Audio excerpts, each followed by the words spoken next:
critical. Yeah, thirst trap, trap squad, squirrel squad. Our mission is critical to speak the truth to the masses. Yeah. We here for the fight. We ain't started, but we here to finish it. Sick and tired of seeing the privilege. Take advantage of the weak and the innocent. So we let a voice be heard. Every single weeknight, unapologetic. Black people, despite this white supremacist system that we live through on a daily, we still throwing up those acorns cause we represent clickbaity. Yeah. Trap squad, trap squad, trap squad. Let me hear ya. Trap squad, trap squad. Show those squads up if you with it. Trap squad, trap squad. Yeah, I see you, yeah, I see you. Trap squad, trap squad. Clickbaity church trap. Trap squad, trap squad. Trap squad. Let me hear ya. Trap squad, trap squad. Show those squads up if you with it. Trap squad, trap squad. Yeah, I see you, yeah, I see you. Trap squad, trap squad. Trap squad, church trap. Trap squad, trap squad, trap squad.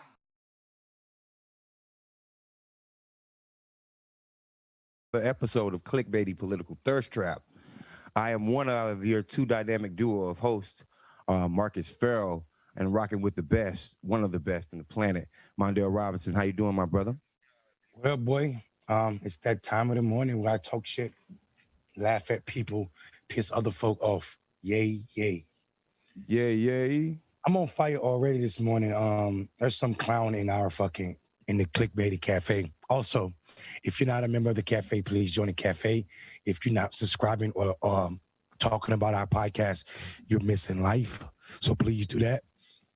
Also, if you're watching on YouTube, please like and subscribe. If you're watching on Facebook, please share this post with your cousin, your uncle, your twice removed divorced wife who's got a new husband that looks better than you. What's up, Marcus? Yeah, that's some idiot in it. I'm triggered. You just triggered me. Well Sorry done this morning. Sorry. Everybody triggered. Yo, I have the greatest ability in the world to trigger fucking people, apparently. Yeah, just out of nowhere. Yeah, just out of nowhere. Just triggering folk. But look, there's some idiot in the cafe talking about defending Jimmy Dore, saying if you're attacking Jimmy Dore, then you're not the left. I'm like, man, get the fuck out of my chat. Well, I mean, if you don't support reparations before anything else in American politics, then you're not to the left.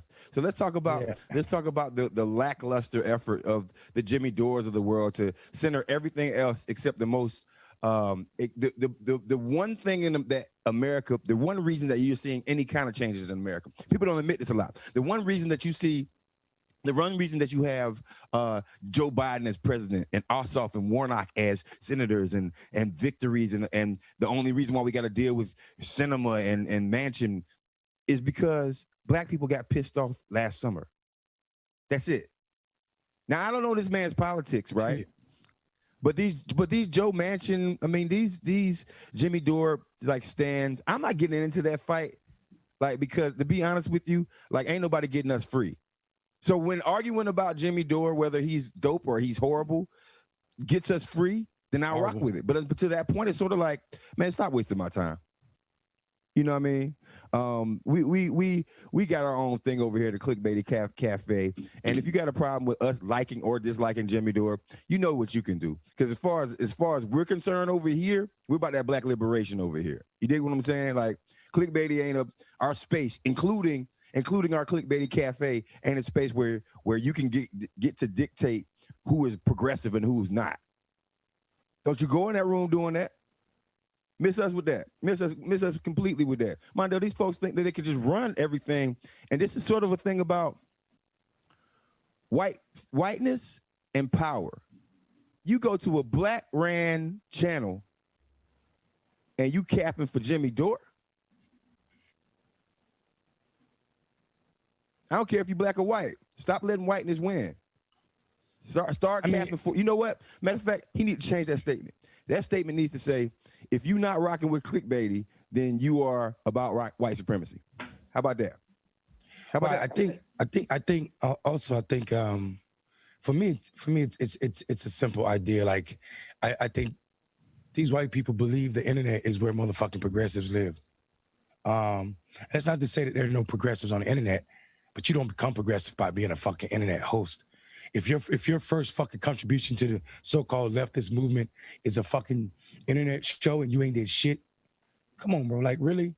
You just did the same thing the little boy who is reviewing toys. He got $24 million from YouTube. That's all the fuck you did. This Right. I don't live on the fucking internet. My life is not the internet. Right. It's fighting fucking progressive battles. And that ain't bragging, but it is. Because, you know, if you're offended by my motherfucking work history, that means you need to get your shit together as it pertains to what you're doing for all people. Even motherfuckers who want to kill you, like cops, like white people, supremacists, not all white people. So, and like this country. So I think people forget that white supremacy isn't just tiki torches and white uniform. White supremacy is that dumbass motherfucking idea that if you don't support Jimmy Dore, then you ain't leftist. That too is fucking white supremacy, because you're saying Jimmy Dore is the marker for leftist politics, and that ain't fucking true. Nowhere in this fucking planet. Black people are the marker. Our issues are the most progressive issues that everybody should be fighting for, because once they're solved, everybody has a better fucking America. Facts. Right. I want to give a shout out to somebody, Mondale, this morning, because the sister's name is Savvy Sabs. She's on Savvy Sabs 2 on Twitter. She runs a podcast. I believe it's called what is it? Her podcast called? Oh, our folks over there, Fred Hampton, left this, right? I was watching an episode of theirs recently. We just retweeted it on our Clickbaity Twitter channel. I just retweeted it because I want everybody to see it. But what they did, one of the topics that they brought up was one of the most amazing things, and it was how folks will look at Black shows and Black podcasters and automatically think that is not informed and is not educated and is not, and our talking points and the things that we bring up are not legit. But they would much rather go and subscribe to see white progressives talk about Black shit. It's one of the most amazing things where, like, Clickbaity and Fred Hampton leftists and Tim Black and you know, Ben and so many folks, when we talk about Blackness, it's like you guys are just complaining. And these are coming from white leftists. They don't subscribe and share and spend all their time because they want to find somebody that looks just like them, who has half the knowledge of real black progressives that actually have done some work. And they will literally be like, this is the Bible of what Blackness means when it comes out of a white man's mouth. And no offense to the white folks who are actually trying to, like, do this work, because I'm not going to knock you guys. Like, allies are allies. Like, you got to be anti-racist. You got to be pro-black. And a lot of folks are pro-black that are white people who are talking about it. But you don't have the same kind of organic conversations. And if you think about the major problem of American politics today, today's biggest issue is one thing: race. Maybe money in politics. But above that, this is a racist country, and that's why everything that you see is happening. So why don't you elevate and talk to and look at the people who actually have been suffering from this stuff for the past years? I don't understand that. It's like all white men talking about how they need to have about abortion. Yeah, that's perfect. But go ahead, Mondale. I know we got some things to cover, man. How was your Juneteenth? Man, I mean, I was with family, so that's all that matters to me. So Juneteenth to me is you know, it's not a new holiday, and I don't mind it being a federal holiday, but I damn sure wish federal reparation was a federal fucking policy. So there's that.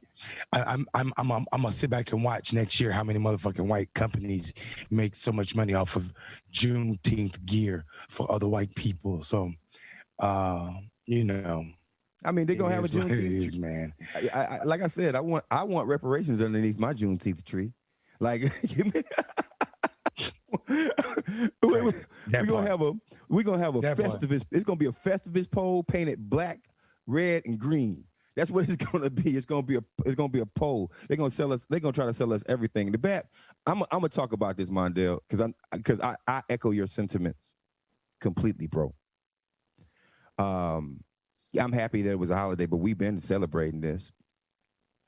The last slaves in America were in Delaware. Delaware and Kentucky. Yeah, Kentucky, right. And even some parts of Georgia still had slavery, and Mississippi still had slavery after Juneteenth was way over with. Because don't forget that, you know, that army guy had to roll in with a big black militia to get the white folks to really understand that slavery was over, or we'll kill you. in comparison to other states that, there wasn't a big black militia that came in. But I mean, how dare they? Last summer during the primaries, summer before last during the primaries, we got to remember they were talking about reparations. Like, we asked for reparations and y'all gave white folks a day off work.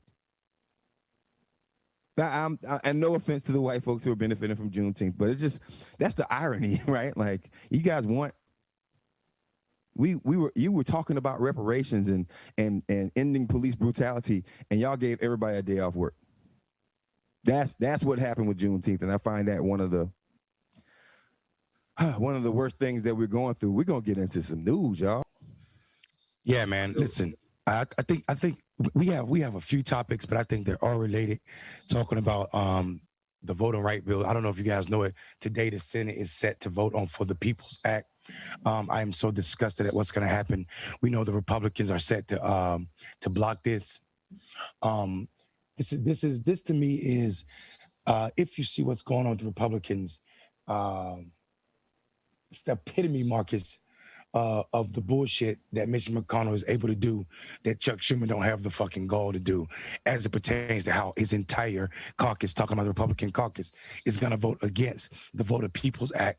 And they've named it partisan, but none of them have said anything or addressed how we combat all of the racist shit that Republican states legislatures are doing all over this fucking country to prevent people from voting. And we know that nearly 15% of the voting population in this country has been affected by a voting rights bill to restrict people's access to the ballot since 2021 started. That's fucking crazy to me. I just said 15% of the population, it's harder for them to vote. That's how many fucking states have passed legislation to prevent people from going to the ballot. Now, here's the fucked up part, Marcus. I don't know if you want to get into the article. I know you do, because that's what you like to do. No, go ahead. But for me, I just can't. I absolutely can't fucking stand how people don't stand on the fucking floor and call out Mitch McConnell and punk ass Republicans. And when I say punk ass Republicans, I'm including Joe Manchin in the bullshit that they're doing. The slap in the face, even to compromise, was when a Republican, Mitch McConnell, says to Joe Manchin, it's a little too late and too little too late. Like he is in the fucking majority. That's how arrogant he is, that he knows that Manchin, Sinema, and other Democrats are too fucking weak to get away or do away with the filibuster so we can just pass For the People Act, whereas more people can participate in democracy. And Manchin, not Manchin, I'm sorry. And McConnell already told the world why he don't want For the People Act passed, because more Democrats will be elected, because he know more motherfucking people don't agree with what Republicans got going on. And if we had a uniform way of people registering to vote, when they can register to vote, and what can happen as it pertains to election days and how soon and how many polls people are required to have, he know it doesn't benefit Republicans because their policies are fucking racist, bro. So That's the right. fact that he can sit there and say that, and fucking Democrats don't get inflamed by it. They've had this bill in the Senate since February. The House passed For the People in fucking February. It is June, and this motherfucker has slow walked us to nowhere. And by nowhere, I mean they're gonna vote against it because the filibuster says you need 60 votes to pass anything in the Senate. This shit's not gonna happen. And Democrats don't have the spine to say, fuck your filibuster, let's just go. They're worried about what Mitch McConnell said. It's gonna be scorched earth if the Democrats do away with the filibuster. Well, I'm telling you, every time the Republicans get in control, it's fucking scorched earth. Period. They don't fucking negotiate with Democrats. They do what they want to do.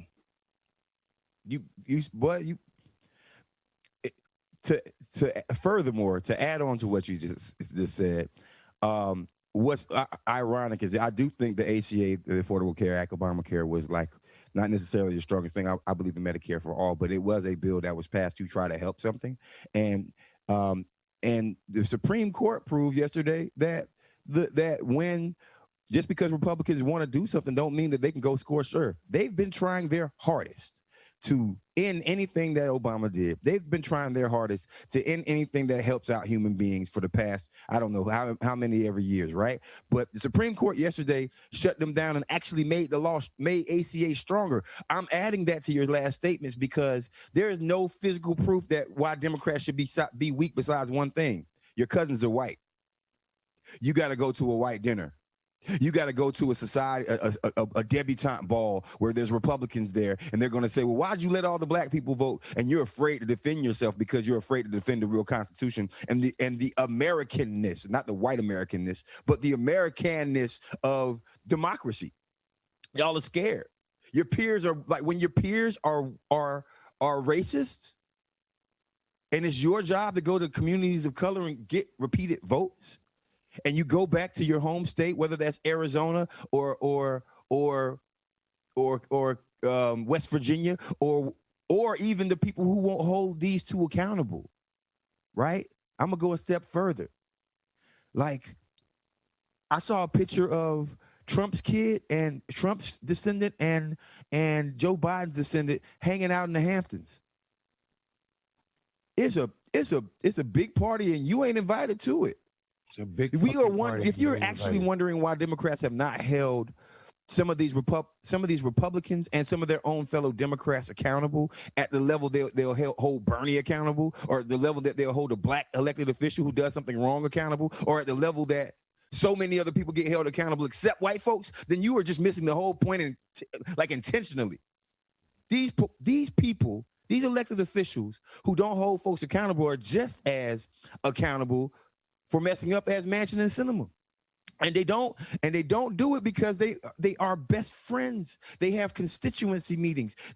Some of these moderate Democrats, best friends, play golf with some of the most moderate Republicans in the world, and they make all the decisions within their state and nationally from an angle of, it's okay as long as Wall Street is okay. We'll let you get away with it, and as long as you give me enough money for my re-election campaign, I don't necessarily have to make Joe Manchin feel bad about what he does. I'm just gonna sit quiet. Sorry, sons of bitches. I mean, it's a fact, bro. The disgusting part to me, though, is, I mean, we know what's gonna happen, right? We had a not even a fucking demolish or abolish a police department bill presented this year. We had a reform criminal justice, and the first thing the Democrats say before they motherfucking start negotiating with Republicans is we're willing to get rid of qualified immunity. Right? They really throw that the fuck out the window even before we even start talking to Republicans, which basically means you're willing to allow cops to continue to kill black people with no fucking personal repercussions, right? That is disgusting to me. That is fucking horrible. The same thing is happening now with the Manchin compromise. Joe Manchin compromise is not a fucking compromise. He's still calling for shit that Republicans want. Fucking national voter ID law. Why? Because 25% of black people in this country don't fucking have ID. It's going to restrict us. So the idea or the fact that Stacey Abrams is open to fucking Manchin's compromise just reminds people how tight and big the fucking establishment tent is, including her, including Obama. This is some bullshit. This compromise is not supported by black people. I don't care who's offended right now. That shit is a no-go for me. It is absolutely no-go. And I know there's some video on Abrams supporting this and saying why she's open to this. So let's listen to that video. Joe Manchin, people have been asking him exactly what could you support. He has now laid it out. Some of those proposals would be significant changes in requirements from state to state. Is that a compromise you could support? Absolutely. What Senator Manchin is putting forward are some basic building blocks that we need to ensure that democracy is accessible no matter your geography. And those provisions that he is setting forth are strong ones that will create a level playing field, will create standards that do not vary from state to state, and I think will ensure that every American has improved access to the right to vote despite the onslaught of state legislation seeking to restrict access to the right to vote. You could accept this compromise, what Joe Manchin laid out, even if voter ID was part of it. That's one of the fallacies of Republican talking points that have been deeply disturbing. No one has ever objected to having to prove who you are to vote. It's been part of our nation's history since the inception of voting. What has been problematic is the type of restrictive ID that we've seen pop up. In South Dakota, where Native Americans were told that they had to provide IDs with addresses, the state refused to provide. We have states where students are not allowed to use their student IDs, but you can use your gun license. Our point is simply that the restrictions on the forms of ID should meet the needs of the people. And what he is proposing makes sense because it says what we've had in this country for so many decades, which is that people can prove their identity in various ways, but we should not narrow the playing field so much that we push voters out of participation simply because of restrictions that make no sense and do not increase security. I even write about voter ID in my book, Our Time Is Now. I support voter identification. I reject restrictive voter identification designed to keep people out of the process. And look, I just want you to say this once again, because I think it makes some news here. You're a leader in this. Joe Manchin is proposing an alternative. I'm sure you would like the For the People Act to pass in its entirety. But if this is the alternative that is presented, this is something you would urge Democrats in the Senate to get behind. This is a first and important step to preserving our democracy.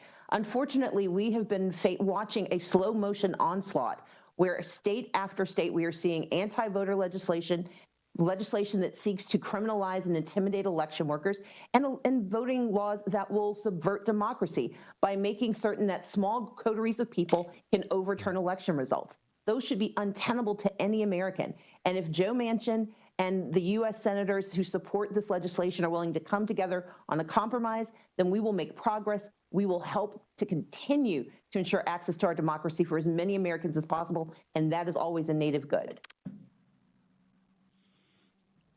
Mondale, what are your thoughts, man? Because I got some thoughts on this one. I mean, listen, I love Stacey Abrams. We are on the opposite sides of this. I can't accept Joe Manchin's motherfucking compromise and making like the only difference in Manchin's compromise and the For the People Act about the voter ID is too icky and sticky for me, because there's other shit that Manchin's fucking compromise don't do. It don't protect the counting of ballots. Who can count them? It doesn't protect people from being removed from their fucking post so that the Republicans can take over elections and overturn elections. I am not okay with it. I think there's some parts of it that's good, like making election day a national holiday, but that's a no fucking brainer to me. That's a no brainer, right? 15 days for early voting. Okay, I hear you, but I'm telling you, we're compromising on shit that we don't have to compromise on. This voter ID shit and also the lack of protection for counting ballots is a big fucking deal. We saw Donald Trump lost the election just by doing this. And if Republicans, and we see some of these fuckers are crazier than Donald Trump. And if we allow them to overturn and throw out local electeds so that they can say, okay, this is valid, don't count, this ballot doesn't count, and we're not protecting it federally, then we're setting ourselves up for the next Donald Trump or somebody's worse who has the know-how to fuck over the system. I ain't with it, bro. Let me give a timeline in my response, okay? Joe Biden, 2017, 18, and 19, me and you and other organizations and other people registered a whole hell of a lot of people in the state of Georgia, right? And also turned out a lot of people, did a lot of organizing work to create a structure where we can learn and vote and have people vote in this state. I'm just gonna talk about this state for a second, right? There's a lot of work that went in before Election Day. Election Day, we knew honestly, and in my case, in Arizona and in Georgia, I know honestly what happened to make those states turn blue. There was a lot of work on the ground, and people actually did real work and turned folks out. And there was also a very healthy hatred of Donald Trump. I don't know healthy or unhealthy, but it was a hatred of Donald Trump. So then they lose the election on November. I just want to go through this. They lose the election on November 6th or November 4th. In November, they lose the election. And then on January 6th, right here live on Clickbaity Political Thirst Trap, we went live and covered it. They stormed the Capitol because they wanted to overturn election results on a false base premise. There was a complete lie that happened, right? Meanwhile, at the same time, they are getting laws, they're writing laws and getting laws passed across state houses all across America to the same people who didn't mind storming the Capitol or deny the truth about the people who stormed the Capitol, who was Trump supporters. They're also writing laws on voter protection, and they're disagreeing with the party that is against it, right? So I'm going through this timeline just for a simple fact of saying this right here.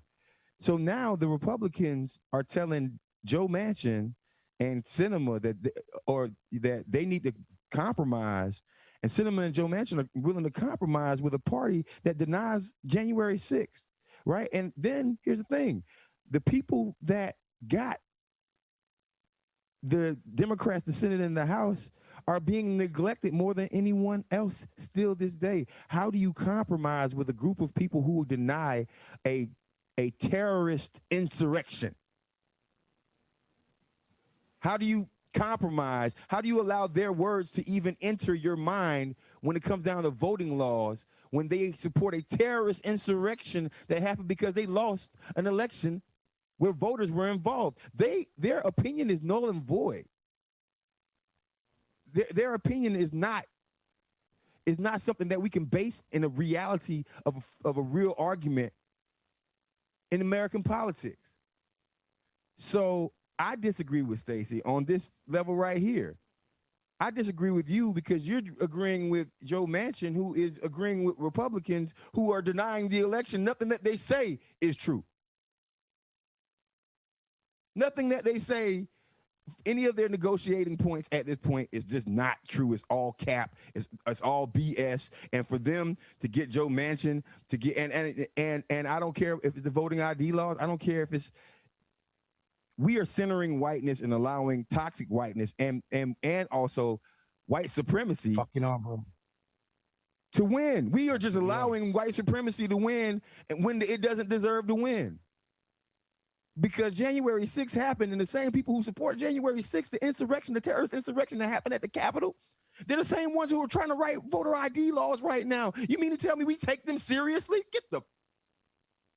Get the fuck out of here. I'll finish your sentence for you, buddy. Get the fuck out of here. I'm gonna tell you, and here's what's disgusting, bro.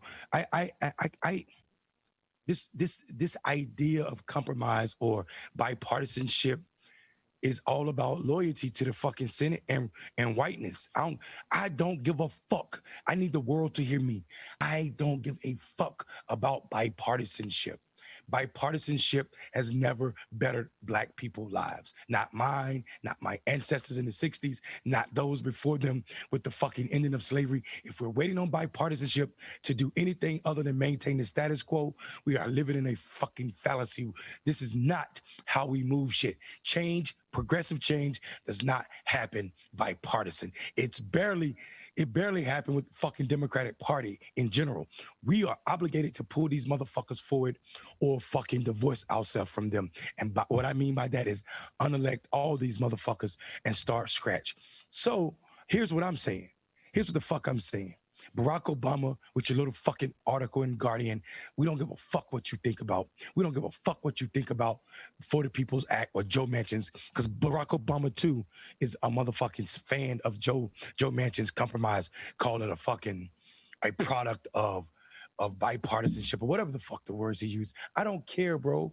I don't care, because to me, it's a product of selling Black people out and making it harder for us to vote. Y'all motherfuckers are playing games if you're saying what happened in Arizona, where one party can take over the fucking counting of ballots, take ballots illegally, take them out of the chain of command that already exists, and just say, we're going to count these ballots any way possible. That is setting up Donald Trump acolytes to do what the fuck they want to do in every election, mainly 2022 and 2024, to control fucking elections forever, because they know that their ideas are more than minority. They're fucking racist and they're lackluster. I am tired of fucking people playing games. And Barack Obama putting that article out is doing the same thing he did in the fucking primary, the Democratic primary. He's trying to put weight on motherfuckers to get in line with what Manchin did. Him fucking putting his voice out there like that right now is trying to pressure his old vice president, who just so happens to be the fucking current president, to get in line with what Manchin has. And it's a fucking sacrifice of election protections. So don't act like voter IDs are the only thing we're fighting for and for the people. Read the fucking thing. It's about preventing what happened in Arizona forever happen. And constitutionally, The filibuster is not constitutional, but Congress, both houses, has a fucking constitutional right to tally ballots. So if we need to fucking count ballots again, it doesn't need to happen at the state level. Bring it to fucking Congress and let them handle it. Y'all motherfuckers playing games. Listen, what you just said something, and you know what? And they consistently bank on one thing, that black folks don't vote angry. They consistently back it on that people of color don't vote angry. They consistently back it on there's going to be black organizers all over, black and brown organizers all over the country who the next time that we need a vote, they're going to show up and we're going to make sure that they get enough money, and they're going to organize, and they're going to organize around issues that are important to us at that time. We need you to completely forget about the fact that we made promises. We made promises to fight for. It's always interesting to me how white supremacy on the right, they are allowed to not budge, but intersectionality and anti-racism has to give way in some form or fashion to what white supremacy needs. It's like we got to slow roll them not killing us. You know, it's like we got to negotiate with our captors. It's like, you know what I mean? It's like, you know, it's like if you're a moderate Democrat or Republican at this point, you are a victim of Stockholm syndrome. I have to say that. You're a victim of a racist, white supremacist version of Stockholm syndrome. Because you are sleeping with the enemy so bad that you're like, oh, they're not that bad. We can have conversations. We go to the same golf game. I bring all this up, this relationship stuff up, because this is literally how it works, and we need to just always center that. Like, you think there aren't Democrats that live in these rich neighborhoods that you can't drive by without security stopping you? You think there aren't Democrats that are at these events that have, you know, racist connotations? You think they're not invited to the party? Yes.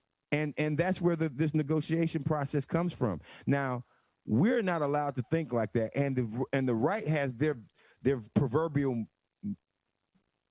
I don't want to say, I was about to say something really bad. The right has their African Americans that will spew the dumbest shit on the planet, and it's accepted as truth.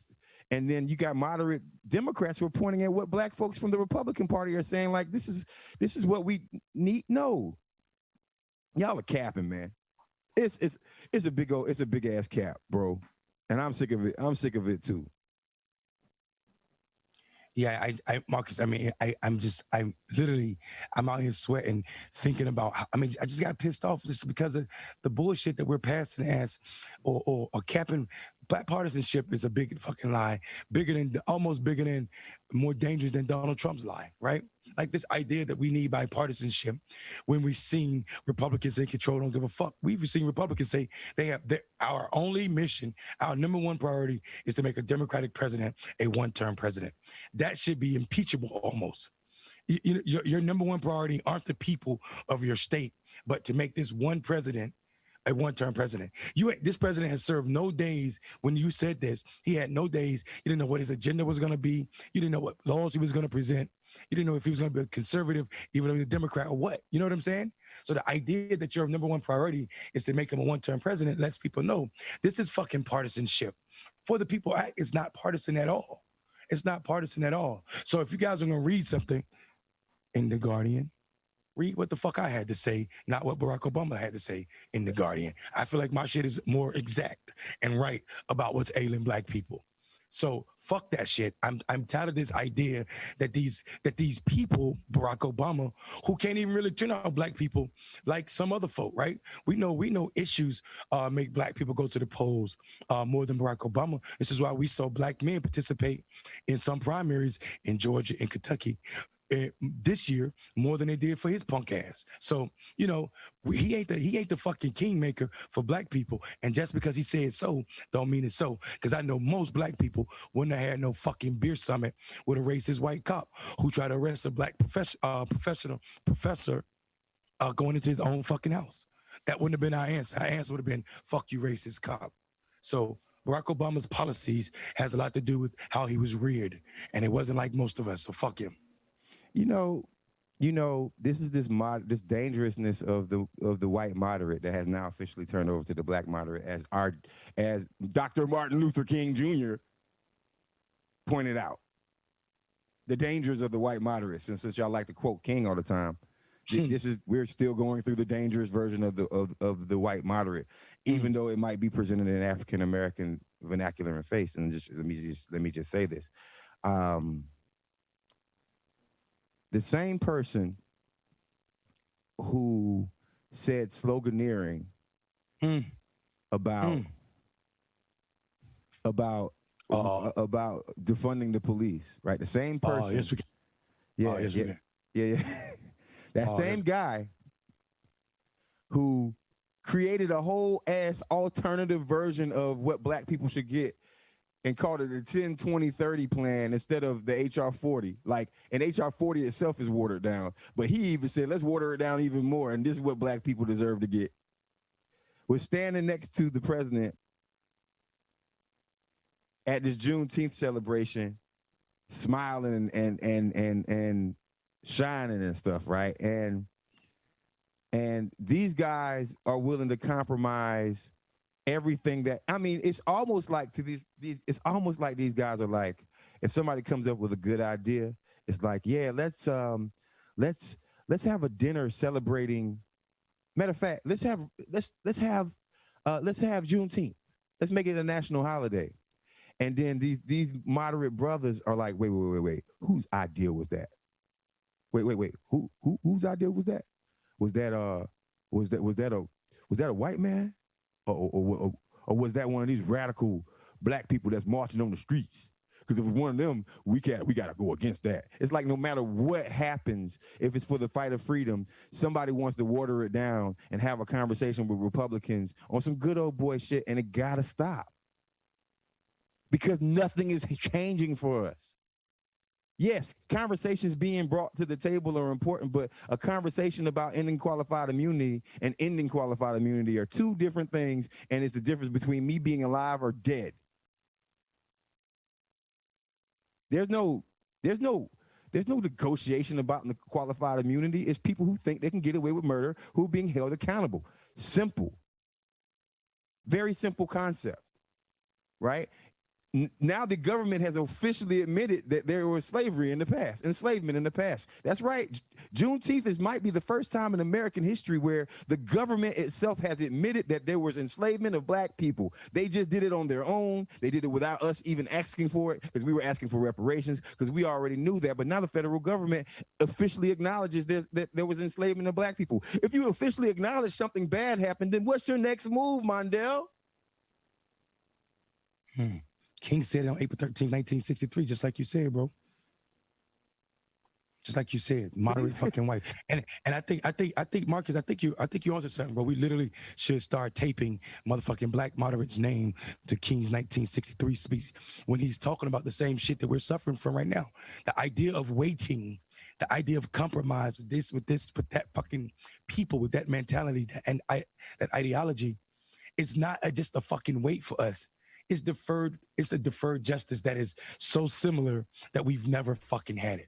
So don't tell me to wait. Don't tell me to fucking wait. How much longer do you want me to wait? My people been waiting since we got here for full citizenship. Why the fuck I gotta wait on one racist ass fucking senator from West Virginia? Why I gotta wait on one fucked up ass senator from Arizona? I ain't vote for them motherfuckers. I don't know them. I do know that black people are responsible for Democrats having control of the Senate and House. It's going to be real bad if we don't get something out of this fucking deal. Don't tell us to wait, because wait don't sound right. Wait sound like you capping.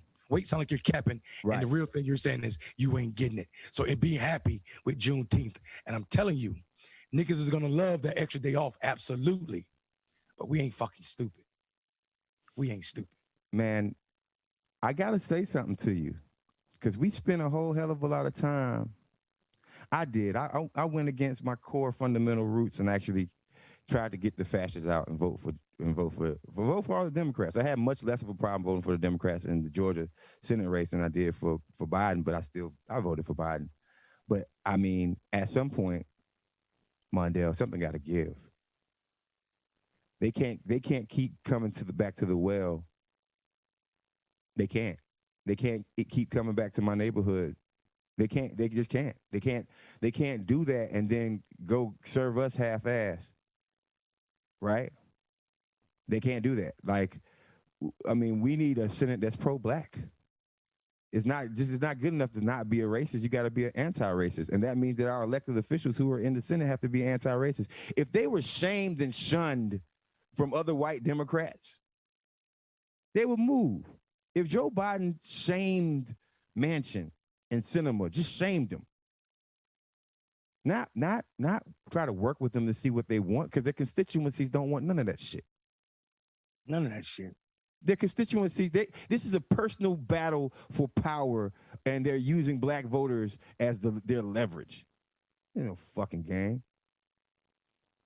We something got to, Mondale, and I know we've had this conversation many times, but now I'm going back to like super progressive Marcus. Something has to, I've always been super progressive Marcus, but something has to give.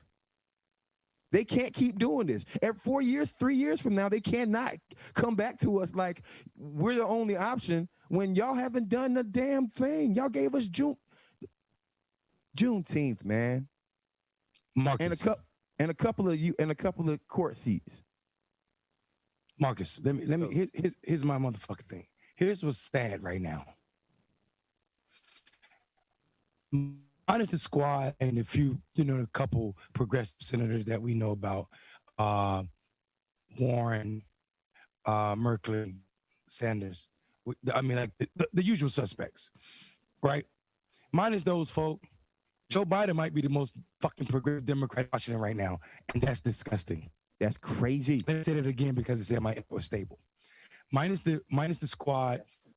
Think about it. Joe Biden called out Manchin and Sinema when they're fucking cohorts when Chuck Schumer won. Joe Biden is putting forth a progressive motherfucking idea and willing to go for it and calling for the change of the fucking filibuster, and the senators won't. How in the fuck are we living in 2021 and Joe Biden, crusty ass, is more progressive than the other Democrats in Washington? Hey, matter of fact, I got a question for you. To add on to that, how is Obama writing articles in The Guardian protecting the thing that Joe Biden is fighting against? Listen, this is a bitch ass nigga move. Like Marcus, if I was your homeboy, think about this now. Keep it a buck with me. I'm out here motherfucking trying to get For the People Acts passed, and your motherfucking ass, who had the job that I got right now, is in another outlet, an international outlet. When I'm on an international stage, pay attention, y'all. You see what I'm saying? You're trying to create conversation while I'm doing an international fucking tour where he's back now. Biden is, and you're what you're saying, the opposite, or not the opposite. You're trying to water down what I'm saying. I'm supposed to call you like, nigga, what the fuck you doing? You see me working. Who undercuts their man like that? The only thing, if Obama's gonna say any fucking thing, the only thing you need to say is whatever fucking Joe Biden's saying. Period, bro. Period. Listen, Ta-Nehisi Coates wrote this book, 8 Years We Were Black, or Our President Was Black, or some shit. He needs to write a book about the 5 years Obama's been gone and the bullshit he's been up to. From trying to, displace motherfucking black people in Chicago with his library, from this bullshit, trying to talk shit about organizers and trying to shut down a black woman organizer when she called him out on his bullshit, to all of this other shit he's up to right now. So fuck him and his Netflix deal and his book deal. I wish he'd just go sit down and make some dumbass cartoons in some obscure part of the fucking world. Would you say it was we got a new term that people who don't support Rep 1 is banned? Yeah, if you don't right. And I said Guardian, and that was me probably bragging about me being in the Guardian, but it was Yahoo News that Obama did the interview with. Guardian just picked it up. But it just goes to show how fast when Obama says something, it becomes national news or international news in this case. So, I think his punk ass, Marcus, that's a great question. I think his punk ass need to sit the fuck down and stop talking shit against Joe Biden's plan. Yeah, what do you think about that? It's like you told Joe not to run. And I think he might have told Joe, you don't have to do this, because he knows Joe might have been more progressive than him a long time ago. More progressive than him. Yeah, like wait a minute. I'm gonna have a hard time going against you, Joe. And I know for a fact that you said something to me about Medicare for all when we got drunk one night, and now I'm afraid that you might do some shit like that, right? like Obama knows something. Obama knew something about Joe Biden that we didn't know. One, why is it bad being a? Why do you have to? Why is it so horrible to just accept being progressive and being black? Why do we have, because you got to understand something, man. Like I live in Atlanta, Georgia. These human beings now are not the same human beings that were 5 years ago. You know, brothers and sisters are twerking in the streets and protesting at the same time. At the same time, bro. Like people are on Instagram coming out listen, an NFL player, Nassim from Oakland Raiders, from Vegas Raiders, just came out the closet as a active superstar, damn near NFL player, and he announced that he's gay. Shout out to that brother right there. It's not the same world. You can't be like, we're not like civil rights respectability black people anymore. That is over with. And you're not matching the same tone and tenor of what America is right now. When a 17-year-old kid knows what qualified immunity is, when I was 17, I didn't know anything but how to start my PlayStation and try to get a phone number at the mall. Our society is different right now, Obama, and you're going blatantly against the younger people, and you're not making, it's not like he's making any friends out of this stuff besides people who want us to not fight for anything right now. We got to be he kind of wants us to slow down in moderation. If that CNN building didn't get crashed up, and no, I'm not condoning violence, but there wouldn't have been a response and people wouldn't have known the pain that black folks were going through to keep looking at George Floyd. But now a lot of people are benefiting off of all that pain that we showed last summer to win elections and not do shit for us. It's not the same place. We're not the same place. We're not in the same place. We're not. Yeah, listen, it's not even that we're in the same place. I think this is the beauty for me of the generation, the millennials and the generation behind them, not X, I'm sorry. It's the motherfuckers don't give a fuck about their loyalties to their freedom and their mentality. And people think that's selfish. I think that's healthy. I think that's fucking healthy, because I think that's how we're gonna get free. People ain't buying into this bullshit that these motherfuckers are selling them. And I absolutely love that these people ain't got time for Barack Obama's bullshit. Excuse me.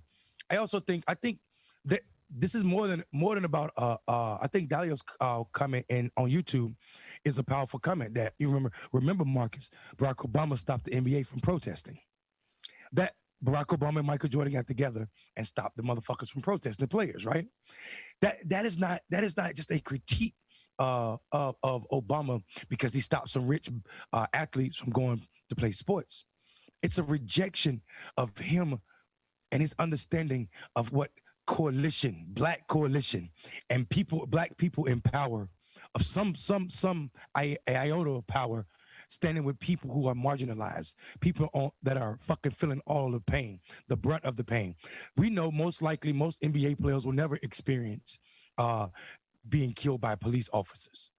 But the idea that they were ready to stand and protest and say we're not playing in the playoffs so that black people can see that we're standing with them, and for Barack Obama to end that shows a lot about his disconnected from millennials and the generation behind him.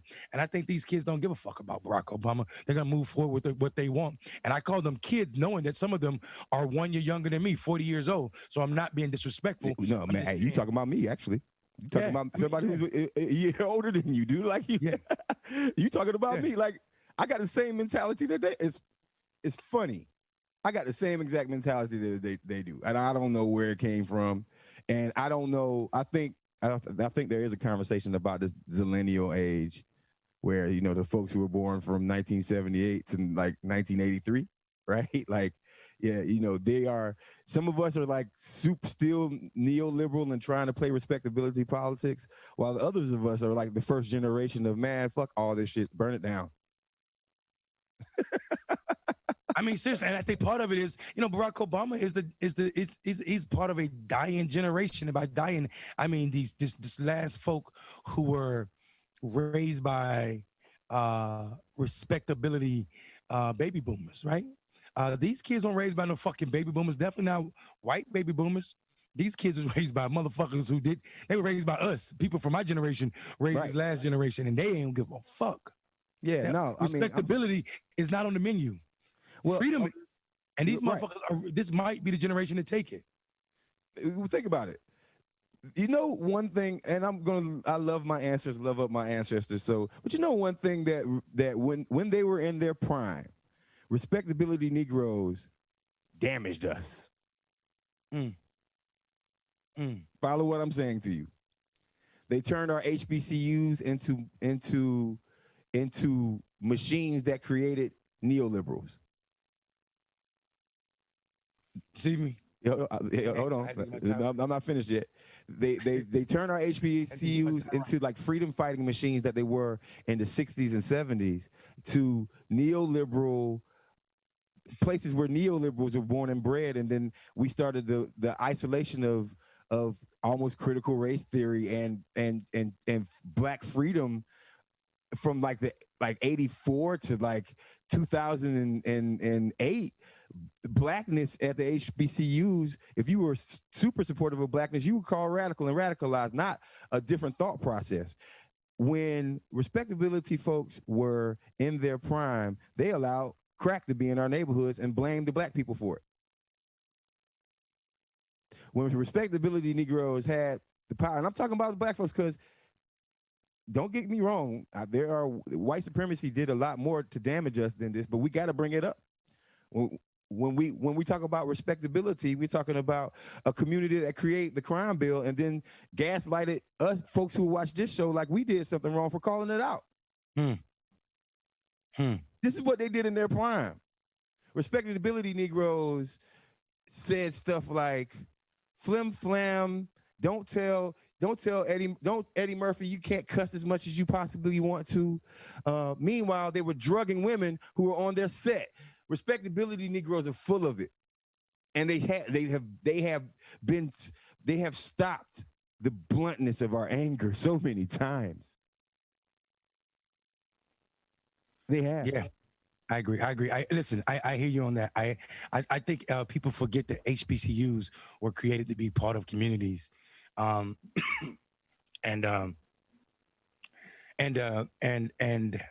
I'm the product of 2 HBCUs, and I think people are what happened though.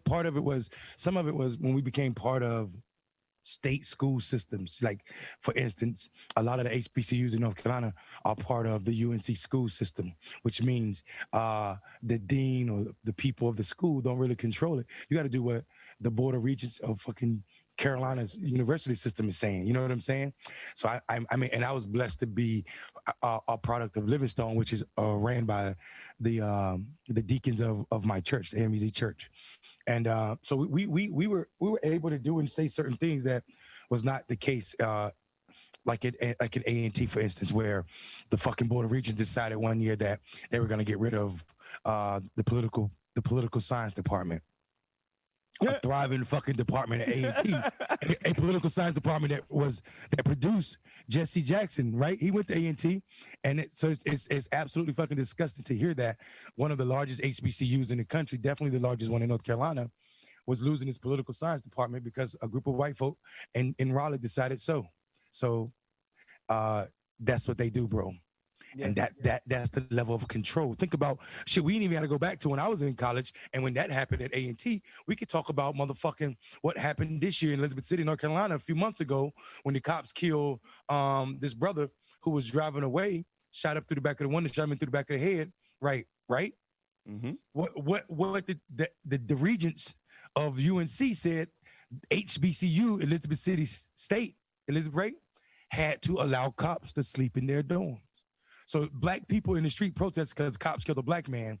The states send other cops down there to protect from rioters, right? And guess what they stay? They don't stay in no white college. They don't stay in no white college. They stay at HBCU, on HBCU campus. Crazy shit. Yeah, no, that I think you brought up a good point. This is an educational point. Hey, everybody, white people control a lot of HBCUs, Right. And if you think for a second that they haven't had these critical race theory conversations a long time ago, boy, imagine what they'll try to do to a whole ass black college. They'll keep you from having tenureship. You see what happened to that old girl at Duke, right? Was it Duke? The sister that they No, it's UNC. UNC? Yeah. Your state is a problem, my nigga, my country is a problem, nigga. That's right, because I'm from Florida and I can't really talk. My country is a problem. I can't really talk. I had a conversation real quick, man, because I know you do some organizing, but I'm gonna tell you something very important. I'm gonna bring this up because I kind of need other Democrats to win in other states, so we can kind of maybe possibly get rid of the Joe Manchin cinema problem. So we need more Democrats elected to the U.S. Senate, right? And one of the places that I think would be able to flip is Florida. But I'm going to take this special time right now to get on the Florida Democratic Party, and not just the individuals that run the party right now, but the ethos of Florida Democratic Party for years has been one of the worst ethos in the world. And I want to give a quick story, and I want to tell you why I think that Florida should have a Democratic senator, 2 of them, and a governor, but they absolutely refuse to do so. Florida Democratic Party is Florida man. Florida Democratic Party is Florida man. When I was working on one of my first races, Alvin Brown, the Florida Democratic Party supported not the black Democrat in the primary, but the white moderate Republican in the primary. This is the city of Jacksonville. Tell them which city. Right. This is the city of Jacksonville, right? They actually were sending resources and connections to the white moderate woman instead of the black man who was running as a Democrat. Now, once we finished beating their ass, they all came around and acted like they were cool with us in the first place. The Florida Democratic Party still thinks that white presenting conservative Cubans are going to be an easier flip than turning out the black vote. My God.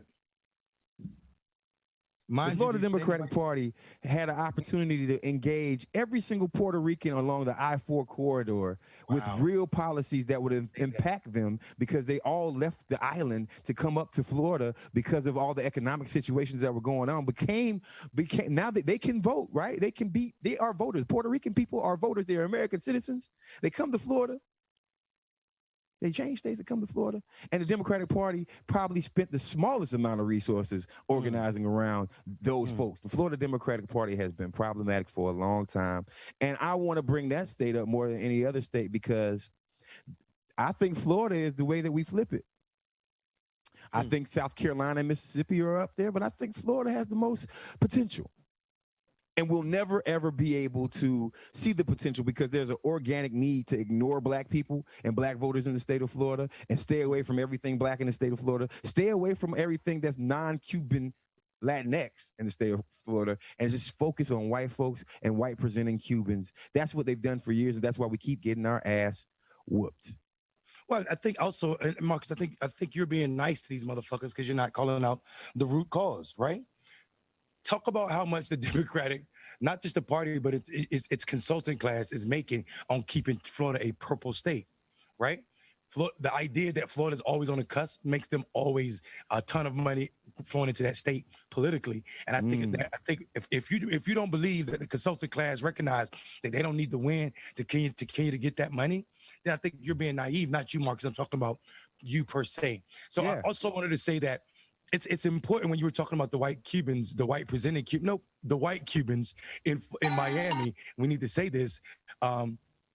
These are the same people that were having Blue Lives Matter, anti-Black Lives Matter fucking protests downtown Miami. The Cubans were. The white Cubans in Miami last year were having fucking anti-Black Lives Matter fucking protests. So when people think that we don't need to be nuanced in our conversation, and we're talking about who our people are and what it looks like to target certain demographics, then we definitely need to. And Marcus, you're absolutely right. Florida continues to lose by 66,000 votes on statewide elections on shit that we don't have to lose. And it's always because there's lack of turnout in the I-4 corridor. We're talking Tampa, we're talking Orlando, and the other cities in that area, Delray. But it don't have to be that way. We know turnout is tied to investment. So like you said, if they invest in these voters who, like you said, came over to Florida because of economic woes and also increased even more when the hurricane hit fucking Puerto Rico, then we wouldn't have a red fucking Florida or purple Florida or a fucking red governor in that state. It's absolutely disgusting that Marco Rubio can be elected in Florida, but it's also indicative of that state party and also the failure of the national party on some levels. That's right. That's right. So I mean, Florida, you're on our shit list right now. And I know, and that's my home state. I know a lot of political players in the state of Florida, right? But toxic whiteness within like the Democratic structure, and I'm not particularly just talking about the party. I'm talking about the donors, right? Y'all put Stephen Battelle up because he was a billionaire. Y'all had an opportunity to have a brother like Dwight. Bullock. Y'all had an opportunity to have a brother like Dwight Bullock being the chair of the party, and I promise you, if Dwight was the chair of the Florida Democratic Party, y'all win statewide. But you're so addicted to whiteness, and also the warning that they're so racist. You know what they said about Dwight? If Dwight becomes the chair, we're not going to raise enough money to win. That's your excuse? And Marcus, and let's I mean, I was fucking heated that year. I really wanted to just like do something extremely vulgar to that state. Like I wanted to carve the fucking skin off of Florida and throw that shit in the ocean. What happened to Dwight was not just that they fucking didn't support him and ran someone against him. They also drew his fucking district away. Out. Yeah. This was an elected official in a district that was safe for black electeds. And they drew it in a way that he would never get elected again because of the white Cuban vote. The way they drew that district, it went from, I think it was 39 to 40. And when they made it the 40th district, they made it so a black person couldn't win that district anymore. And it was absolutely disgusting because he was down there doing the bidding of the party and doing great fucking work. Right. But I mean, we got to also realize, and it's funny, Mondale, I'm sure you've seen this. I know you've seen it more than anybody else, but it's funny how everybody wants to pull a Georgia, but nobody wants to recognize it was black voters. You see what I'm saying? Like, everybody we need our own Stacey Abrams. Well, then engage black voters. We need to do what Georgia did. Well, then engage black voters. People need to understand that. Yeah, Stacey Abrams' stardom is not Georgia is not a byproduct of Stacey Abrams' stardom. Stacey Abrams' stardom is a byproduct of Georgia's black vote. Period. People need to understand what I just said, so I'll say it again slower.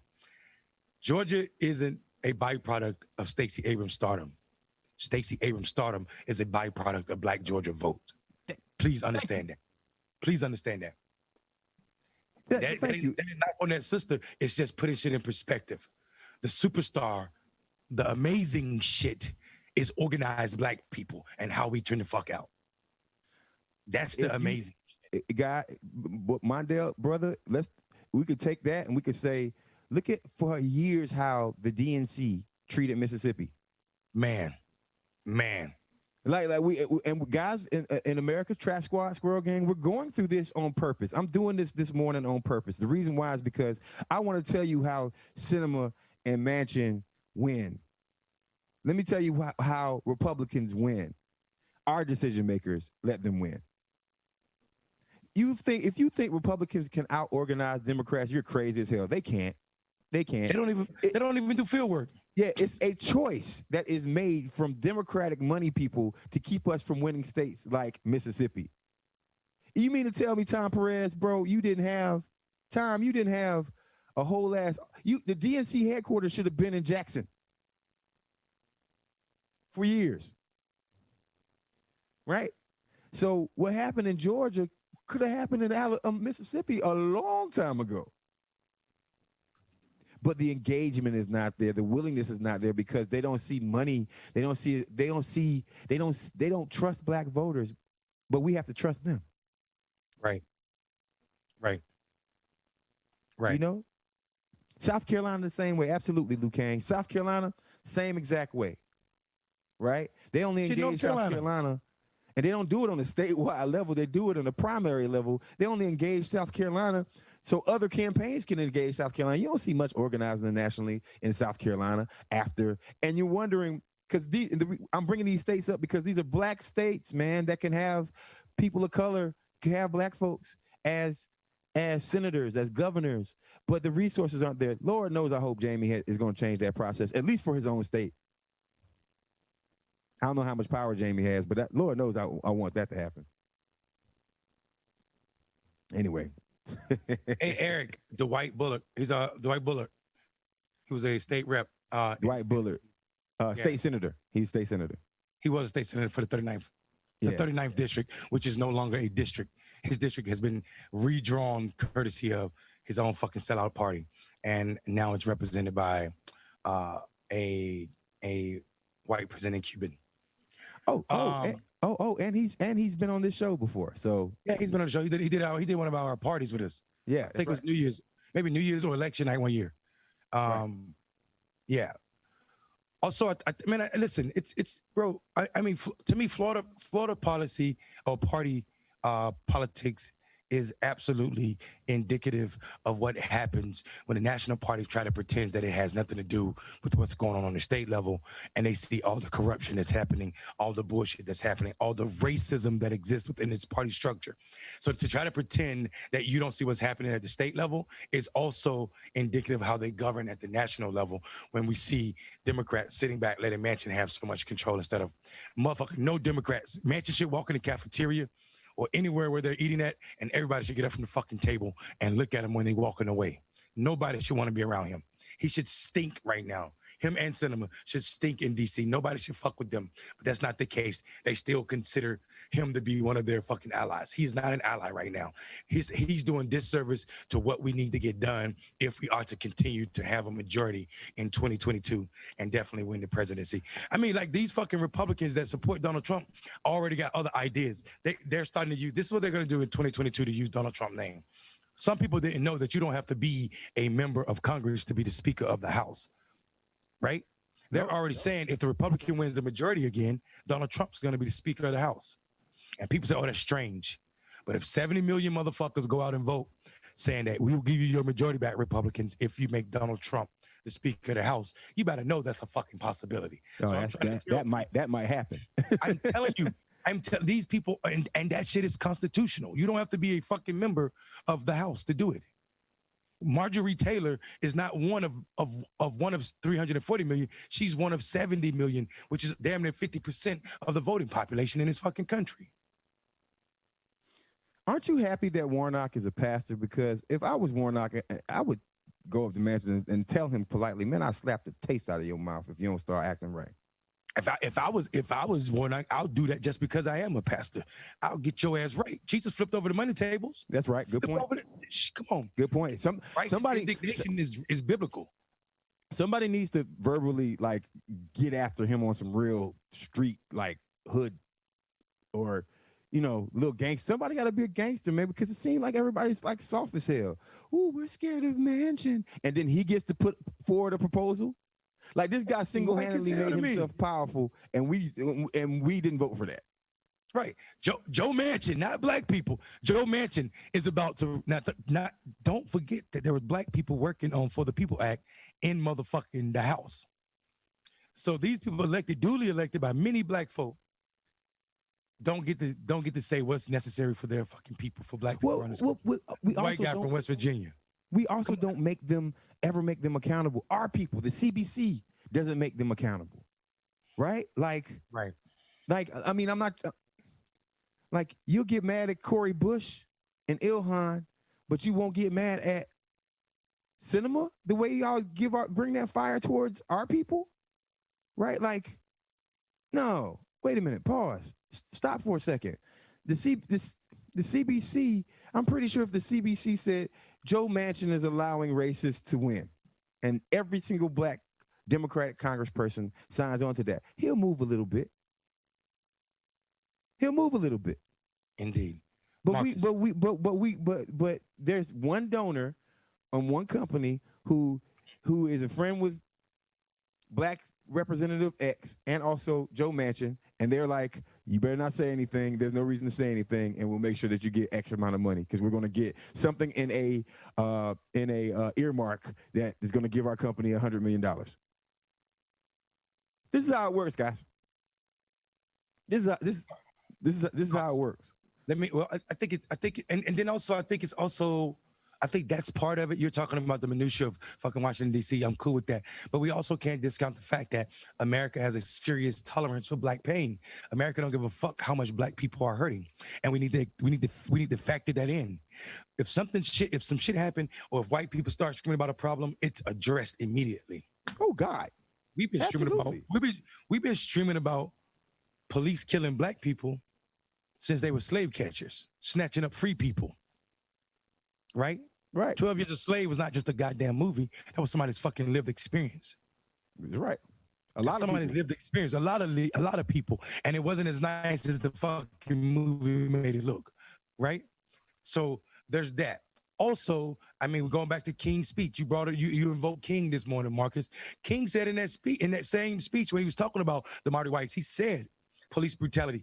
He said, do you know what wait means to Black people? Another Black person being killed by a cop. Now, that's not how he said it, but he talked about police killing Black and brown, Black people, specifically women and men.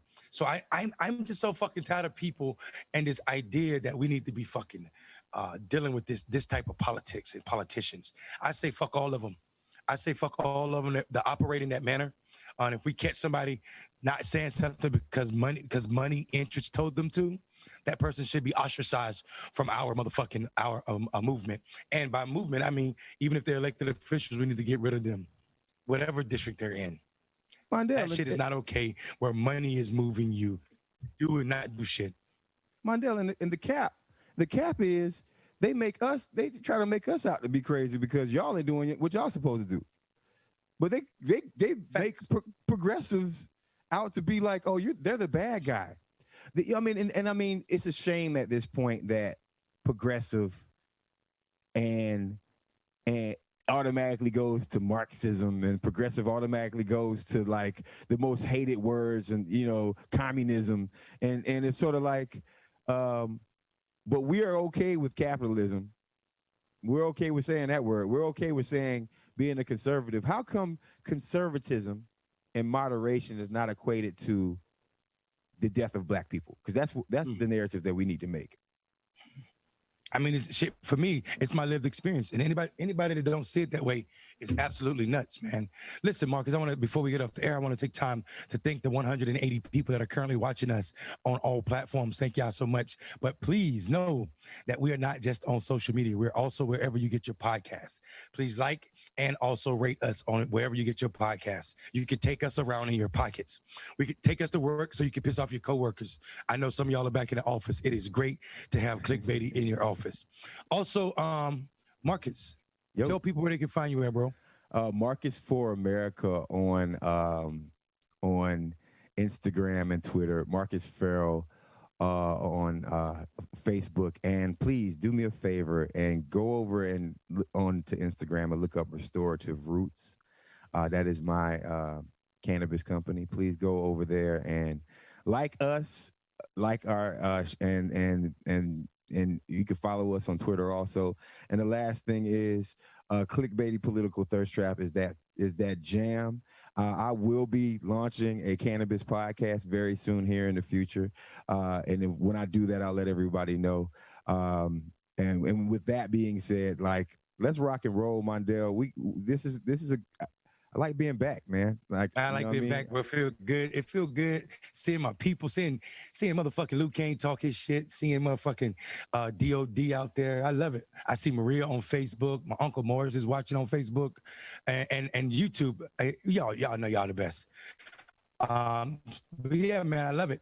You guys can find me at Mondale everywhere. So, Marcus, before we get off the fucking air, Supreme Court and N.C.A.A. Supreme Court and N.C.A.A. Talk about that? Because my internet's a little unstable over here. But I figured since you like sports ball, you might want to get into that a little bit. Yeah, guys. Hey, listen. The NCAA has ruled against. I mean, the U.S. Supreme Court SCOTUS has ruled against the NCAA for not allowing student athletes to get paid enough, basically.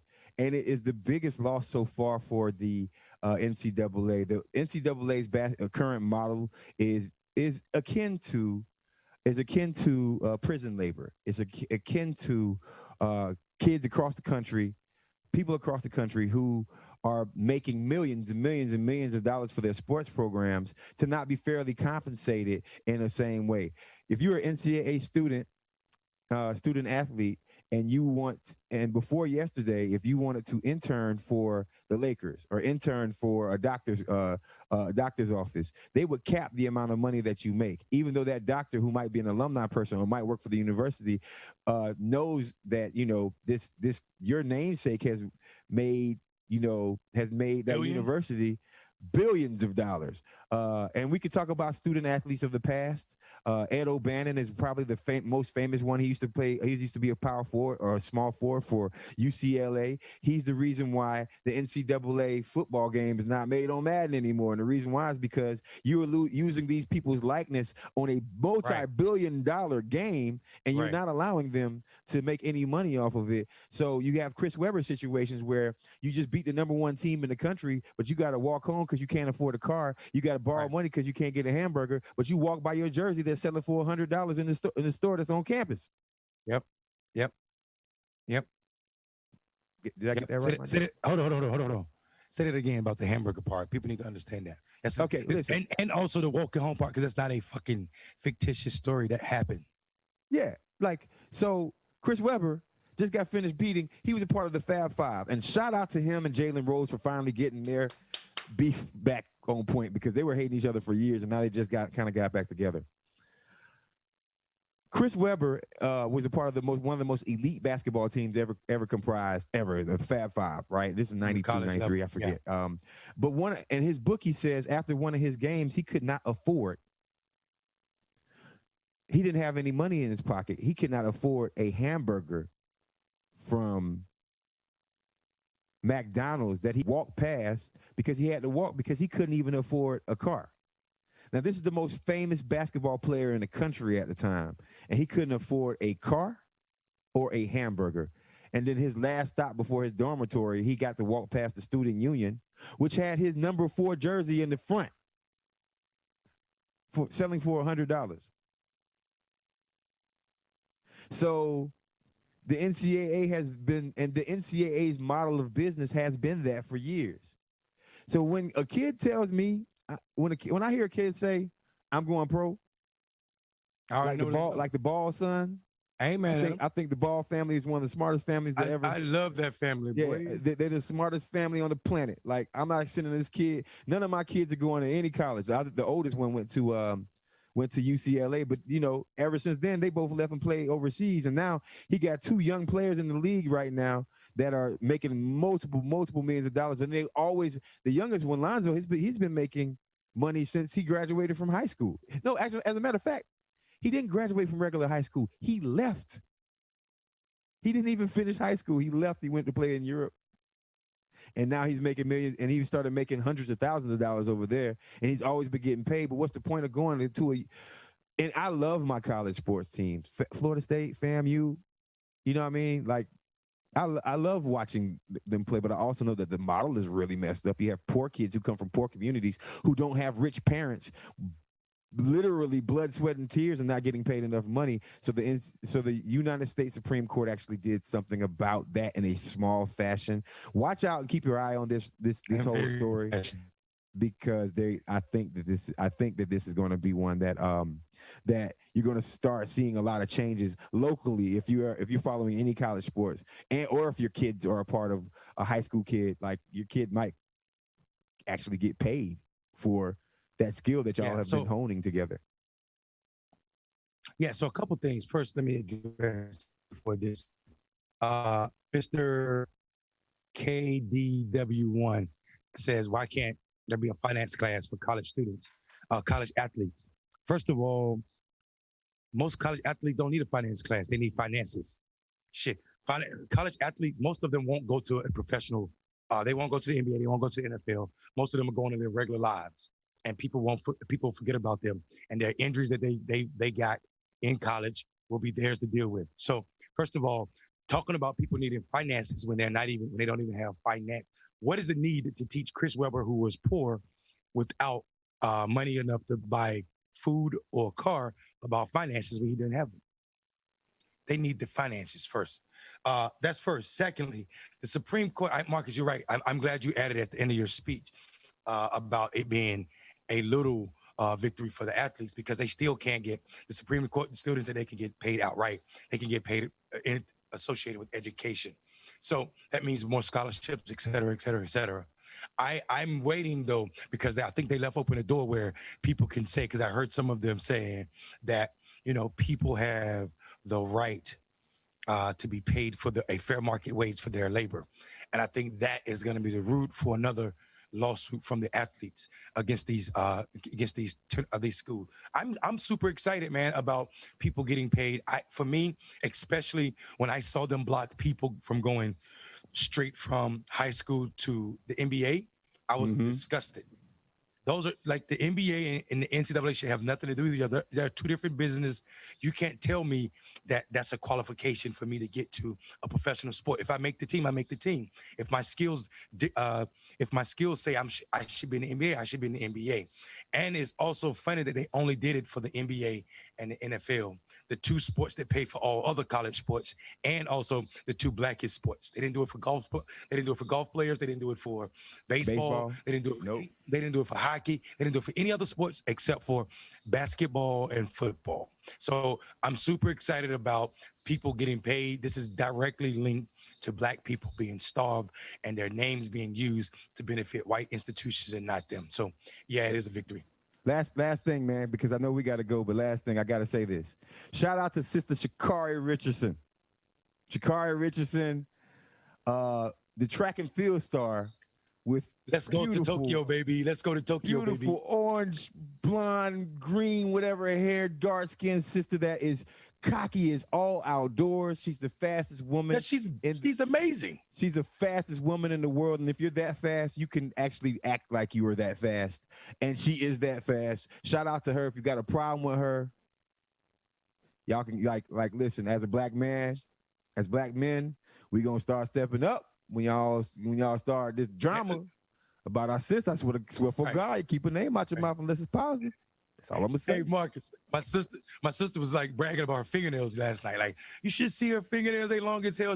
I love it. I love her attitude. It's because her existence as a young Black woman is against everything America says she should be.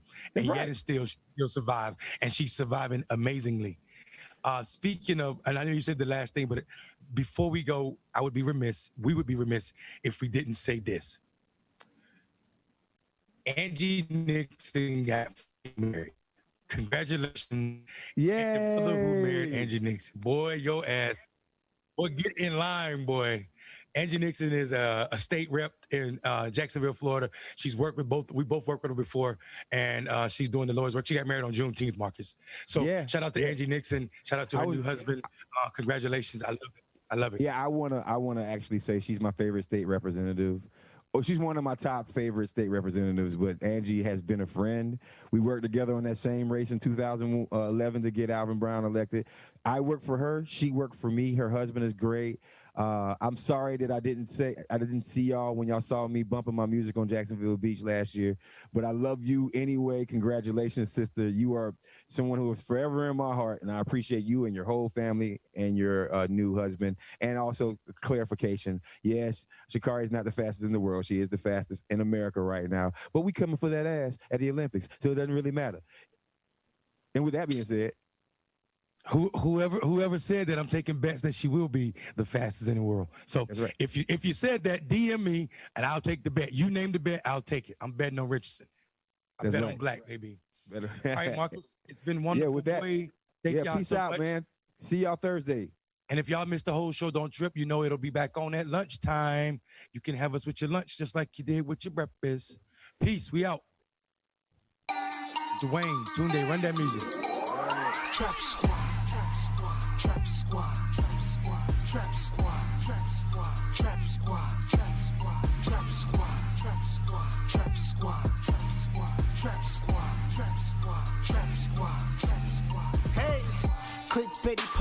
critical. Yeah, thirst trap, trap squad, squirrel squad. Our mission is critical. To speak the truth to the masses. We here for the fight. We ain't started, but we here to finish it. Sick and tired of seeing the privilege. Take advantage of the weak and the innocent. So we let a voice be heard. Every single weeknight. Unapologetic. Black people, despite this white supremacist system that we live through on a daily, we still throwing up those acorns cause we represent clickbaity. Trap squad, trap squad, trap squad. Let me hear ya. Trap squad, trap squad. Show those squirrels up if you with it. Trap squad, trap squad. Yeah, I see you, yeah, I see you. Trap squad, trap squad.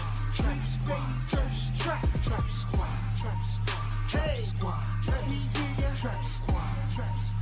Show those squirrels up if you with it. Trap squad, trap squad. Yeah, I see you, yeah, I see you. Trap squad.